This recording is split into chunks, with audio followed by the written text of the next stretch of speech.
Salut les sportifs, c'est Goulven Tristan, vainqueur à 4 reprises de la Coupe du Monde d'Ultra Triathlon 2016, 2022, 2023, 2024 et je te souhaite la bienvenue sur ma chaîne YouTube Monsieur Performance. Jingle.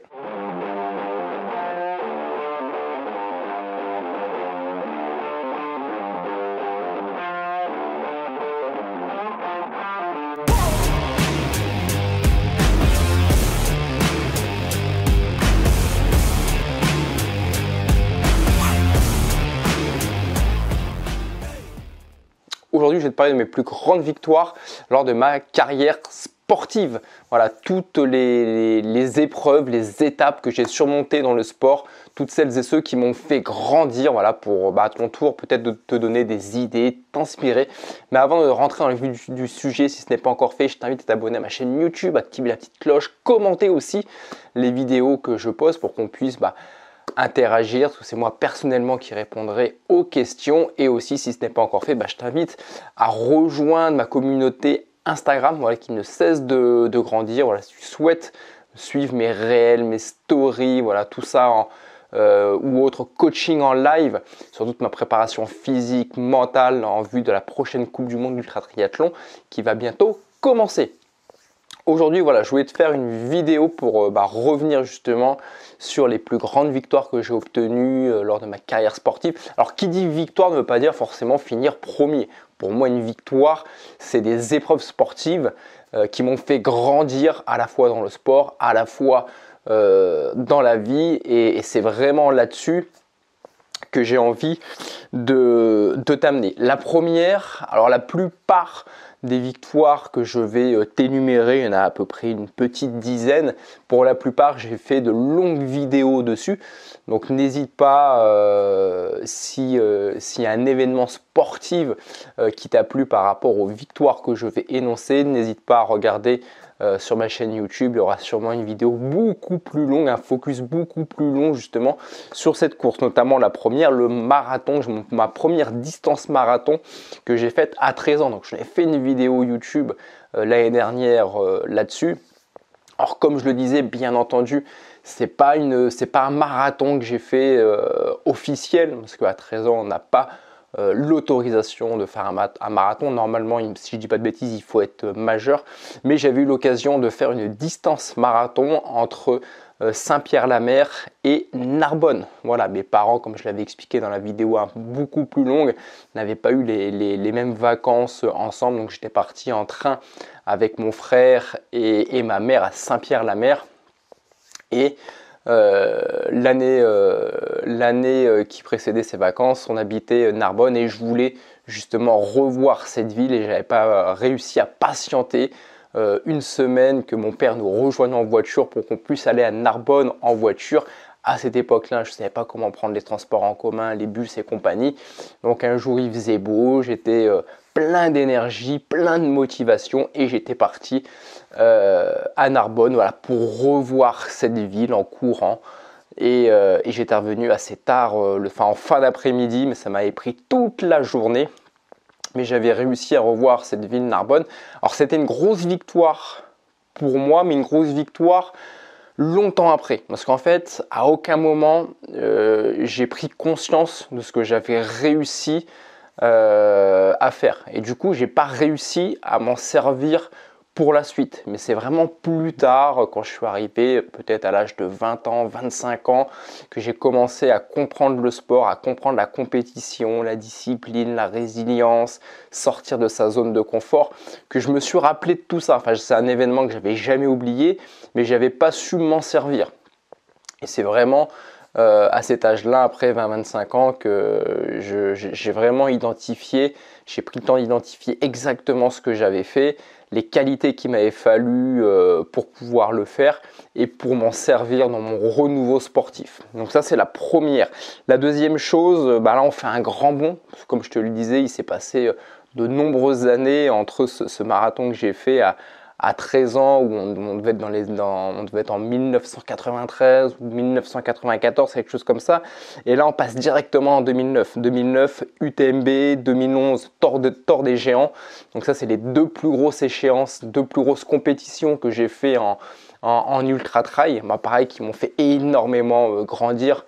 Voilà, l'UTMB, 166 km, 9000 mètres de dénivelé, le Tour des Géants, l'un des plus grands, si ce n'est le plus grand triathlon au monde, 330 km de course à pied en montagne, le Tour de la vallée d'Aoste, 24 000 mètres de dénivelé positif, donc c'est 2 fois l'UTMB ou 2 fois la diagonale des fous, donc c'est juste un ultra trail pour les fous furieux. Mais c'est deux ultra trails que j'ai réussi, voilà, je suis devenu finisher et ça m'a énormément aidé à grandir, à continuer de passer des paliers pour la suite. Alors avant de faire ces 2 ultra trails, j'avais fait de nombreux trails, hein, les Templiers, le trail blanc de Font-Romeu, Eco-Trail de Paris, enfin j'en avais fait plein. Et ça a été l'apothéose. L'UTMB, c'était mon 3 ou 4e trail, donc c'est quand même arrivé assez vite. Ensuite, finaliste vice-champion de France de karaté contact. Donc là, on passe sur un autre domaine sportif. En 2011, où j'ai l'occasion d'affronter en finale des championnats de France de karaté contact Karim Gadji, alias Gadget Boy, qui combat encore. On a le même âge, donc à un an près, il doit avoir entre 42 et 44 ans. Il combat encore, il est encore devenu champion du monde cette année. Je crois qu'il est 16 fois champion du monde de pied-point. Moi, quand je l'avais affronté, je crois qu'il était déjà 5 ou 6 fois champion du monde de K1. Donc c'est l'un des meilleurs combattants pied-point de sa génération. Il est juste monstrueux. Voilà, il est très actif sur les réseaux sociaux, sur Instagram, où il monte ses combats. Enfin, si vous tapez Karim Gadji ou Gadget Boy, son surnom sur Google, vous n'aurez aucune difficulté à le trouver. Ensuite, l'Ironman de Nice, 2011, encore 2011. Donc 2011, finaliste des championnats de France de karaté contact. Et la même année, je fais mon premier triathlon. Je commence directement par l'Ironman de Nice. Pareil, là, j'en ai fait une vidéo très longue sur le sujet. De tout ce que j'ai fait dans le sport, c'est le plus beau moment sportif que j'ai vécu. Au-delà des Coupes du Monde que j'ai eues, parce que je suis tellement parti de bas, quoi. J'étais tellement bas avant cette compétition. Comme je le dis, voilà, j'ai pas eu la chance de partir de zéro. Je suis parti de tellement plus bas que zéro. Pas de vélo de route, j'ai jamais eu de vélo de route. À 4 mois de la compétition, je savais pas nager, je nageais que vulgairement la brasse. Les 3 km 8 de brasse lors de cet Ironman de Nice, je les ai fait, 3 km 8 de nage, je les ai fait en brasse. Ça a été un sketch, mais j'y étais avec énormément de motivation, de volonté, beaucoup plus de volonté que de motivation, parce que sur place, la motivation, elle est un peu partie, parce que la marche était tellement haute, le cadre était tellement exceptionnel, mais aussi anxiogène, parce que j'étais vraiment dans le rôle de l'imposteur, mais au final, avec beaucoup de volonté, de résilience, j'ai réussi à être finisher de cet Ironman de Nice en 2011. Et là, c'était un arc-en-ciel qui s'est ouvert devant moi. J'ai vu des arcs-en-ciel. Ça a été une libération pour la suite. Ensuite, 2014, 3 ans après, je fais mon premier triple Ironman à Lenzane, dans le nord de l'Allemagne. Donc 3 fois les distances d'un Ironman, 11 km 4 de nage, 540 km de vélo et 126,6 km de course à pied. Là, je suis dans la même configuration, quasiment dans la même configuration qu'en 2011, quand je fais mon premier Ironman. Alors là, entre-temps, j'ai appris à nager le crawl. Donc je nage plus vulgairement la brasse, mais là, je nage vulgairement le crawl. Pareil, moi j'y vais pour faire un triple Ironman. Sauf que j'arrive là-bas, en fait, c'est une Coupe du Monde. Ça fait partie d'un circuit mondial. Et j'ai fait, mais comment j'ai réussi à intégrer cette Coupe du Monde, quoi? Comment j'ai réussi à arriver ici? Et là, pareil, voilà, très anxiogène, très compliqué.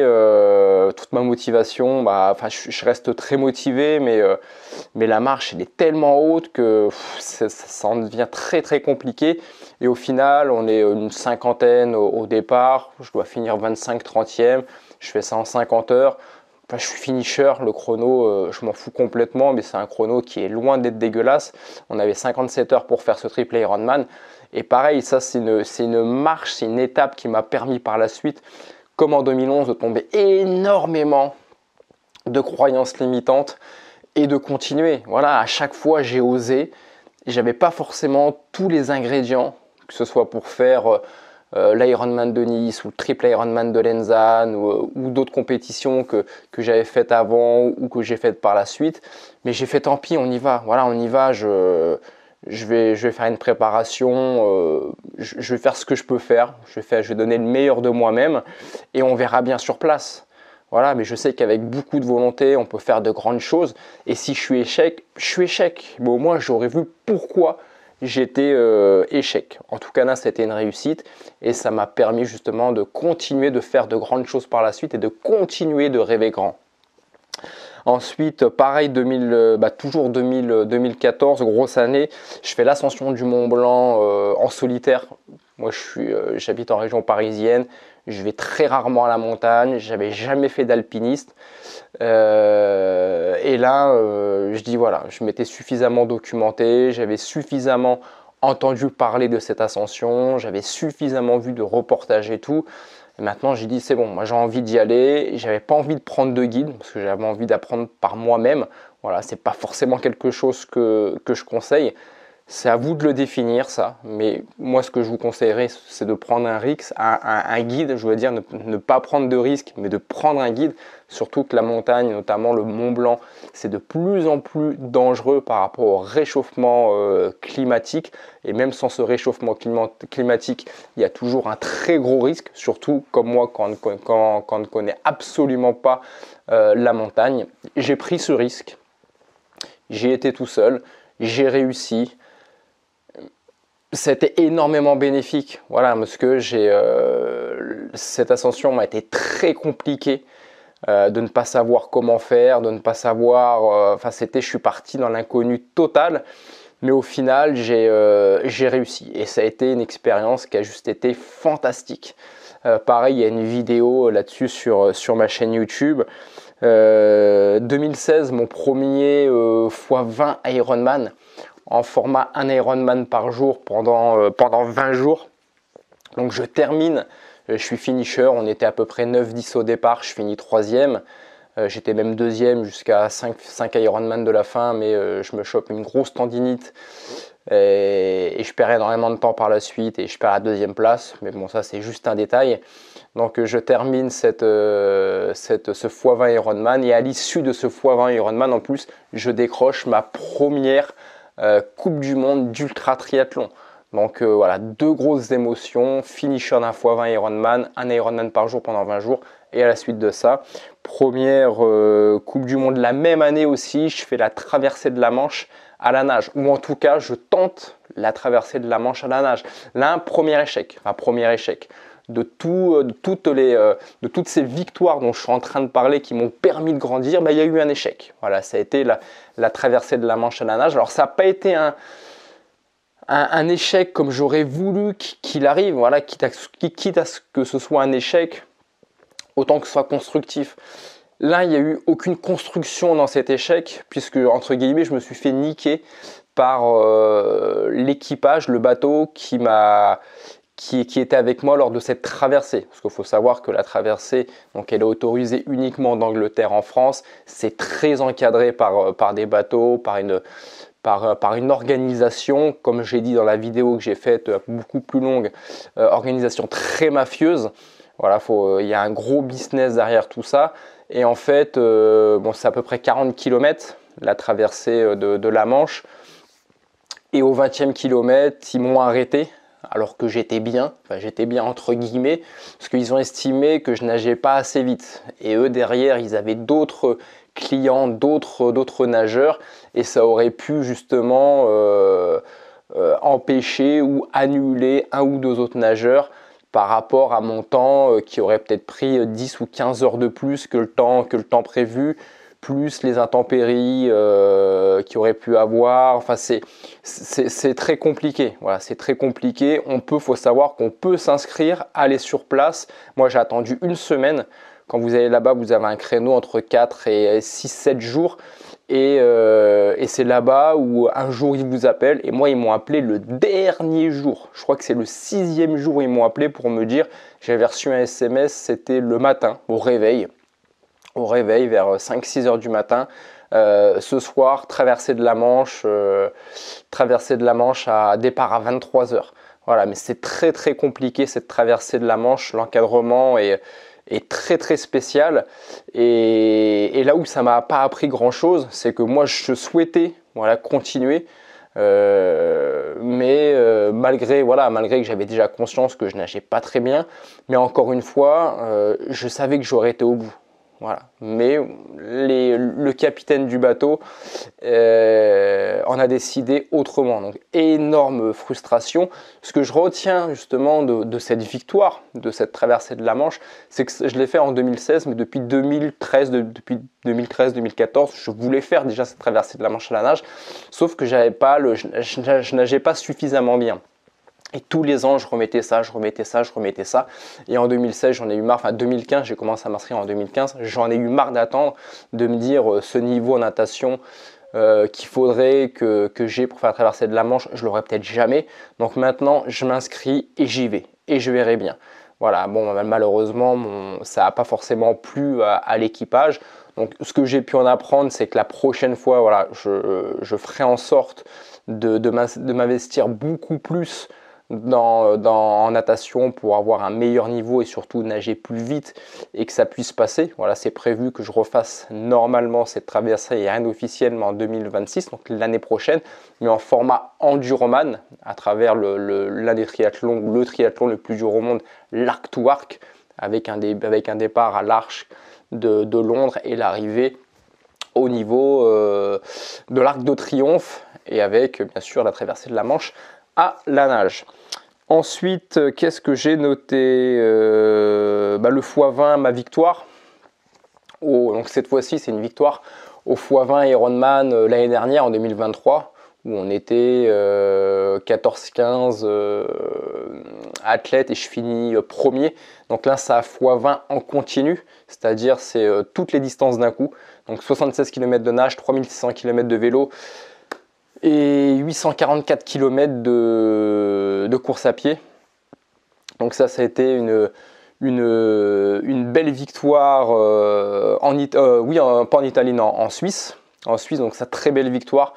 Pareil, qui m'a enlevé énormément, qui a continué de m'enlever énormément de croyances limitantes, même si l'ascension du Mont Blanc, l'Ironman de Nice, le triple Ironman de Lenzane, mon premier ultra triathlon, m'avait déjà bien nettoyé. Mais là, voilà, ça a continué, ça a continué de me forger un caractère, d'avoir encore plus confiance en moi et tout ça, c'est bénéfique pour la suite. Ensuite, il y a eu le Summum Project, le Ironman, le plus beau Ironman au monde. C'est-à-dire là, c'est un Ironman avec l'ascension, avec l'arrivée de cet Ironman au sommet du Mont Blanc. Donc dans l'Ironman, en fait, la course à pied, c'est l'ascension du Mont Blanc jusqu'à 4810 mètres. Donc on part à 180 km, enfin à 200 km du Mont Blanc. On fait 3 km 8 de nage dans un lac, ensuite 180 km dans l'arrière-pays de Chamonix, donc c'est bien vallonné, il y a un peu plus de 3000 mètres de dénivelé positif, et on finit les 42,2 km de course à pied avec l'ascension du Mont Blanc, juste fantastique. Je crois que j'ai mis à peu près 25 heures pour faire cet Ironman. Ensuite en Italie, c'est l'année dernière, où je remporte le x30 Ironman. Pareil, on était 14-15 athlètes. Donc x30 Ironman en continu, 114 km de nage, 5400 km de vélo et 30 marathons d'affilée. 1266 km de course à pied. Donc la victoire exceptionnelle, gain de confiance. Enfin voilà, on continue. On continue, on ne s'arrête plus. On est presque en mode intouchable par la suite et maintenant en sport, je ne vais pas dire qu'il n'y a rien qui me fait peur, mais par rapport à tout ce qui m'attire, tout ce qui me passionne, j'ai de moins en moins, voire quasiment plus d'appréhension parce que c'est des sujets et des domaines que je maîtrise bien, qui me passionnent et je prends énormément de plaisir à continuer à faire ces défis. Et pour résumer, donc ça c'était ma dernière victoire donc au x30 Ironman et aussi toutes ces victoires en Coupe du Monde, voilà, où j'ai remporté la Coupe du Monde en 2022, 2023, 2024, qui ont englobé plein d'autres courses en ultra triathlon. Mais voilà le récap de toutes les courses, de toutes mes victoires. Comme je le rappelle, voilà, victoire, ça ne veut pas dire finir premier. C'est vraiment des compétitions qui m'ont fait grandir. Voilà, où certaines, comme je dis, j'ai pas eu la chance de partir de zéro, mais de bien plus bas. J'ai réussi justement à être finisher. Donc ça m'a permis par la suite d'avoir beaucoup plus confiance en moi et de continuer de monter les échelons, de gravir les marches pour arriver aujourd'hui voilà, à 4 titres de Coupe du Monde en ultra triathlon, une victoire sur 1x20 Ironman, une victoire sur 1x30 Ironman. Et tout ça n'aurait pas été possible si par rapport à toutes les autres victoires que j'avais eues à mes débuts, j'avais pas osé, tout simplement. Comme je le dis, le meilleur exemple, c'est l'Ironman de Nice qui restera pour moi mon plus beau souvenir sportif et qui sera même indétrônable. C'est que l'Ironman de Nice, quand je me suis inscrit, quand j'ai annoncé que j'allais le faire, je me suis fait démolir par tout le monde, je me suis fait critiquer par tout le monde. Voilà, tout le monde me disait mais t'as pas le niveau, tu n'as pas de vélo de route, tu fais pas de vélo, tu sais pas nager. Pour faire un Ironman, il faut 6 mois d'entraînement, il faut avoir un très très bon niveau en triathlon, enfin j'en passe. Et la finalité de tout ça, c'est que si j'avais écouté cette société qui me disait t'as pas le droit de faire un Ironman de Nice parce que le triathlon c'est pas ton sport et en plus t'as jamais fait de triathlon, cette même société 5 ans plus tard elle m'aurait privé d'un premier titre mondial, voilà la première Coupe du Monde que j'ai décrochée en 2016.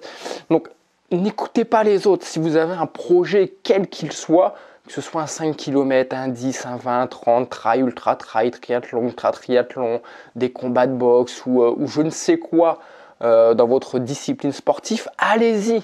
Allez-y, vaut mieux être échec par vous-même lors d'une compétition que d'être échec de par la société qui vous aura interdit d'y aller et dont vous n'aurez peut-être pas eu ce courage ou cette force de vous dire allez je vais y aller. Parce que la société aura été plus forte que vous. Allez-y et si vous vous viandez, au moins vous saurez pourquoi vous vous êtes viandé, vous saurez pourquoi vous avez été échec et ça vous permettra pour la suite de recommencer de manière plus intelligente, tout simplement. Mais c'est encore mieux si on peut être intelligent, si on peut faire les choses intelligentes dès la première fois. Mais ça ne veut pas dire qu'il faut faire les choses dans les règles de l'art. Si vous avez envie d'aller plus vite ou de voir grand, allez-y. Mais essayez de vous donner toutes les chances de votre côté.